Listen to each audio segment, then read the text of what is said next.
ஒரு அடர்ந்த காட்டுப்பகுதி.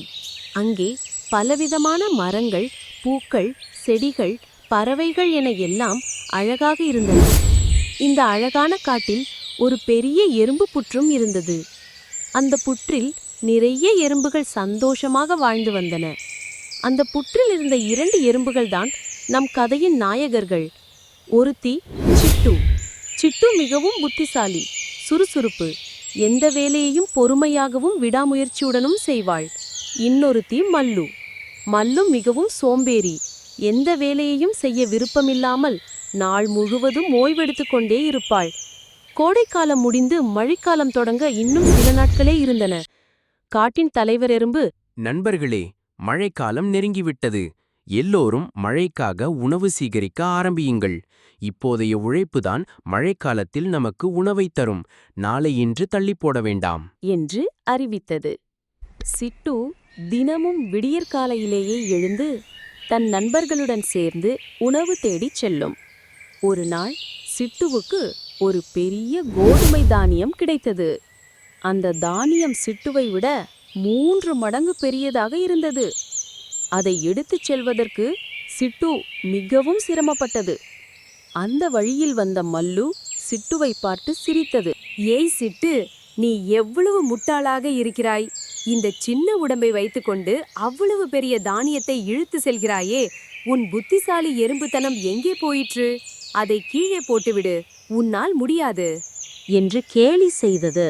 இல்லை மல்லோ, இதற்கு பெரிய கஷ்டம்தான். ஆனால் இதை நான் என் புற்றிற்கு கொண்டு சேர்த்தே ஆக வேண்டும். நான் விடாமுயற்சியுடன் இதை செய்தால் என்னால் நிச்சயம் முடியும் என்று சிட்டு பதிலளித்தது. சிட்டு அந்த தானியத்தை இழுத்துச் சென்றபோது வழியில் ஒரு பெரிய குளம் இருந்தது. மழையால் அந்த குளம் இன்னும் பெரிதாக இருந்தது. அதை எப்படி கடப்பது என்று யோசித்தது சிட்டு. அப்போது மல்லு மீண்டும் வந்தது. இப்போது என்ன செய்வாய்? இந்த குளத்தை உன்னால் கடக்க முடியாது. நான் அன்றே சொன்னேன், இது வீண் வேலை என்று கிண்டல் செய்துக. நான் பொறுமையை கைவிட மாட்டேன் என்று சொன்னது.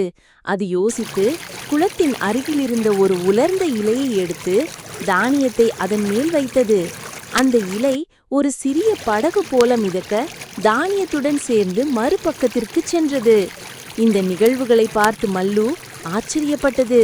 ஆனால் அதன் சோம்பேறித்தனம் மாறவில்லை. அது ஒரு சிறிய தானியத்தை எடுத்து சென்று கொண்டிருந்தது.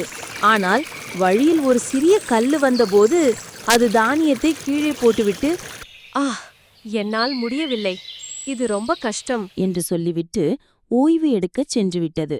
சில நாட்கள் கழித்து காட்டில் பலத்த மழை பெய்யத் தொடங்கியது. அந்த மழை 3 நாட்கள் தொடர்ந்து கொட்டியது. காடு முழுவதும் வெள்ளக்காடாக மாறியது. சிட்டு தனது புற்றிற்குள் பாதுகாப்பாகவும் போதுமான உணவோடும் இருந்தது. ஆனால் மல்லு எந்த உணவையும் சேகரிக்காமல் இருந்ததால் பசியால் தவித்தது. மல்லுவின் புற்றும் மழை வெள்ளத்தில் மூழ்கியது. மல்லு செய்வதறியாமல் ஒரு சிறிய இலையை பிடித்துக்கொண்டு வெள்ளத்தில் மிதந்து கொண்டிருந்தது. அது மிகவும் பயந்து போய், ஐயோ, யாராவது என்னை காப்பாற்றுங்கள், நான் செத்துப் போகிறேன் என்று கத்தியது. மல்லுவின் சத்தத்தை கேட்ட சிட்டு புற்றிலிருந்து வெளியே வந்தது. மழை நீர் மிகவும் வேகமாக ஓடிக்கொண்டிருந்தது. மல்லு வெள்ளத்தில் சிக்கியிருப்பதை பார்த்த சிட்டு தன் நண்பர்களிடம் பேசியது. நண்பர்களே, மல்லு ஆபத்தில் இருக்கிறது. நாம் அதை காப்பாற்ற வேண்டும். நாம் அனைவரும் ஒன்று சேர்ந்தால் அது நிச்சயம் நடக்கும் என்றது. சிட்டுவின் தலைமையில் எறும்புகள் அனைத்தும் ஒரு பெரிய புல்தண்டை கொண்டு வந்தன. அது ஒரு பாலத்தைப் போல வெள்ளத்தில் இருந்த மல்லுவின் இடையோடு இணைந்தன. மல்லு, பயப்படாதே, இந்த புல் தண்டை பிடித்து கொண்டு வா, மெதுவாக வா என்று சிட்டு கத்தியது. மல்லு சிட்டுவின் உதவியால் மெதுவாக புல்தண்டின் மீது ஊர்ந்து பத்திரமாக புற்றின் அருகில் வந்து சேர்ந்தது. சிட்டு மல்லுவை தன் புற்றிற்குள் அழைத்துச் சென்றது. மல்லு உணவைக் கண்டதும் கண் கலங்கியது. சிட்டு, நீ அன்று என்னை கேலி செய்ததையெல்லாம் மன்னித்துவிடு. நீ பொறுமையாகவும் விடாமுயற்சியுடனும் உழைத்ததால்தான் இன்று நீயும் பாதுகாப்பாக இருக்கிறாய், என்னையும் காப்பாற்றியிருக்கிறாய். நான் கற்றுக்கொண்ட பாடம் மிகவும் பெரியது. இனி நானும் சோம்பேறியாக இருக்க மாட்டேன் என்று சொல்லி கண்ணீருடன் சிட்டுவை கட்டிப்பிடித்துக் கொண்டது. சிட்டு மல்லுவை சமாதானப்படுத்தி, நட்பு என்பது இன்பத்திலும் துன்பத்திலும் சேர்ந்திருப்பதுதான் மல்லு. இப்போது நீ கற்றுக்கொண்ட பாடம்தான் முக்கியம். வா, பசி என்று சொல்லாதே, இந்த உணவை சாப்பிடு என்று சொன்னது. மல்லு அன்றிலிருந்து ஒருபோதும் சோம்பேறியாக இருக்கவில்லை. சிட்டுவைப் போலவே கடினமாக உழைத்து தன் நண்பர்களுக்கும் உதவியது. கதையின் நீதி: எந்த ஒரு செயலையும் பொறுமையுடனும் விடாமுயற்சியுடனும் செய்தால் வெற்றி நிச்சயம்.